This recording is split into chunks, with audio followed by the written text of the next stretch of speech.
प्रणाम मित्रों, आज एक बार फिर आपके सामने प्रस्तुत हुआ हूँ अपनी कुछ प्रस्तुतियों के साथ। दोस्तों, इस यूट्यूब चैनल में मैंने वीडियो के बीच अंतराल इसलिए रखा कि मुझे लगा कि अगर मैं अंतराल रखूँगा तो मेरे सब्सक्राइब बढ़ेंगे, व्यूज़ बढ़ेंगे और वो हावर भी बढ़ेंगे। जिसमें देखा जाता है कि आज इस वीडियो को कितने लोगों ने पसंद किया है और कितनी समयावधि को लेकर करा है। दोस्तों, मैं आपसे हमेशा अपेक्षा चाहता हूं कि आप मेरे चैनल को सब्सक्राइब अवश्य करेंगे यदि आपको मेरे कंटेंट पसंद आए तो आज दो रचनाओं को समेकित करते हुए मैं अब आपके सामने रखूँगा। पहली है संघर्ष शीर्षक की ली गई कुछ काव्यात्मक पंक्तियाँ। तो ये पंक्तियाँ हैं। माना कि संघर्ष में दुख बहुत है, माना कि संघर्ष में दुख बहुत है, लेकिन उलझने भी किसी से कहीं कुछ कम नहीं है। माना कि संघर्ष में दुख अधिक हैं, लेकिन उलझने भी किसी से कम नहीं है।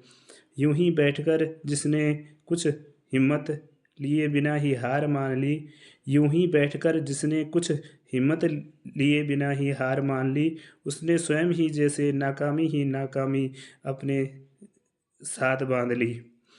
किसी भी चुनौती के आने पर पहले दृष्टिकोण अपना सकारात्मक रखो तुम। किसी भी चुनौती के आने पर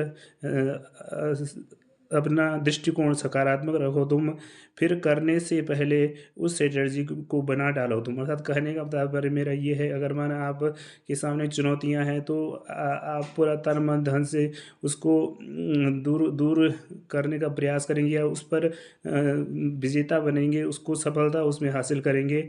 तो रात को अधिकतर होता है जब सोने के टाइम आप जाओ तो ऐसे ऐसे विचार आते हैं कि हम उनके द्वारा सुबह में कार्य रूप में परिणत होकर वह आपको मंजिल तक पहुंचाने में मददगार हो सकते हैं।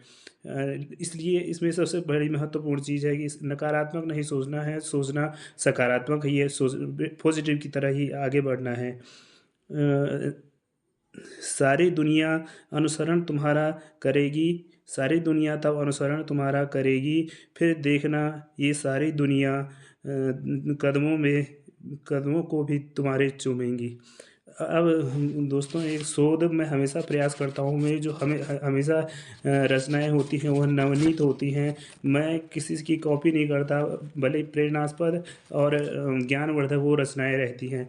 दोस्तों, मैंने इस विषय पर काफ़ी चिंतन मनन करा कि हंसना एक ऐसी क्रिया है जो हमेशा तो किसी से नहीं हो पाती, लेकिन जब होती है तो ये कैसे प्रदीप्त होती है अथवा कैसे क्रिएट होती है। इसमें सबसे मुख्य गैस होती है, वायुमंडल में गैसेस बहुत हैं, उनमें से एक नाइट्रस ऑक्साइड है जिसे NO भी कहते हैं। और वायुमंडल में तो कोरोना के वायरस भी परिभ्रमण करते रहते हैं, इसलिए ये गैसें वातावरण में रहती है। तो इनमें कुछ मात्रा में जैसे ऑक्सीजन, कार्बन डाइऑक्साइड हो गया, NO की भी मात्रा ग्रहण की जाती है या हो जाती है कुछ 0.3% के करीबन। तो ये हाँ, जब जैसे तीन चार लोगों के समूह में बैठे हुए हों तो वो कोई ऐसे विचार कर रहे हों या ऐसे कोई बात कर रहे हों तो उनके मस्तिष्क में फिर वह संदेश जा चुका होता है और ऐसी सेल्स वाइब्रेट करती हैं कि हाँ, हंसने का मन करता है या हम सहजता में हंस भी जाते हैं। कुछ कुछ लोग सीरियसली इस काम में होते हुए उस तरफ ध्यान नहीं देते, भले हमारे समूह में बैठे हुए हों तो वो या तो देखा देखी करेंगे या फिर चुप ही रहेंगे, हंसने की क्रिया उन पर लागू नहीं होती है। जानवर या पशु बोल नहीं पाते और तो हंस भी नहीं पाते हैं, लेकिन वह अपने विचारों को भी व्यक्त नहीं कर पाते हैं, इसलिए उनमें हंसना एक स्वाभाविक क्रिया नहीं होती है। हंसना कोई क्रिया उनके जीवन में ही नहीं होती है। धन्यवाद मित्रों।